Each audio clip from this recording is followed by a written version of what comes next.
il faut dire ce qu'il en est, l'Audi R8, c'est quand même une voiture assez incroyable.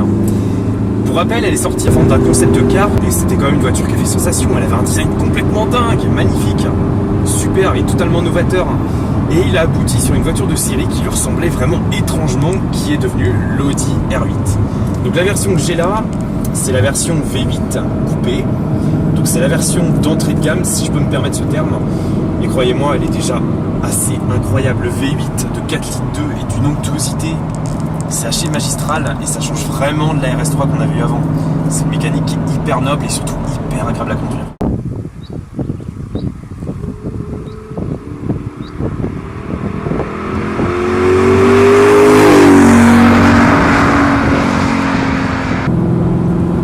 C'est magique.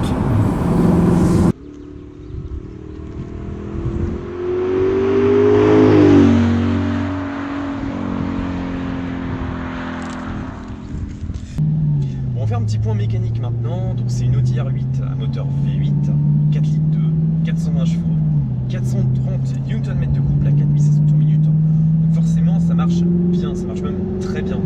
Le 0 à 100 c'est à peine 4 secondes. Donc, ce qu'il a encore est déjà plus qu'honorable. 4 secondes 6, me confirme Simon. Et c'est une voiture voilà, qui donne vraiment beaucoup de plaisir de conduite. Donc là bien entendu je ne l'ai pas poussé dans ses limites, hein, c'est pas le but de cet essai. Mais voilà, c'est une voiture qui peut s'appréhender autant en ville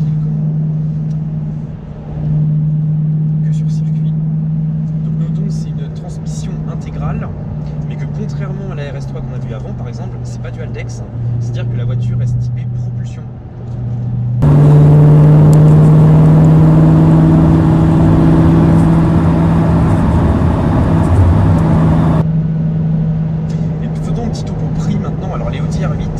La cote elle est quand même assez élevée, elle se tient bien dans le temps. Il faut compter entre 50 et 60 000 € pour les versions on va dire d'appel de 2007 ou 2008. Sachant qu'il y a des versions restylées qui sont aussi disponibles et qui délivrent 430 chevaux de près 2009-2010. Et à bord, bah écoutez, c'est de la qualité Audi, hein, donc forcément c'est un très très bon niveau, c'est excellent, c'est rigoureux, l'assise est très bonne, elle est excellente. On a une très bonne prise en main, le volant, il n'y a pas trop de fonctions, c'est vraiment un comportement sportif. Les baquets, on a un très bon maintien également. Et on n'a pas de sentiment de confinement comme on peut avoir dans pas mal d'autres modèles. Donc non, vraiment c'est une très très bonne surprise cette voiture. Et je comprends qu'elle connaisse un tel succès dans le monde de la voiture sportive.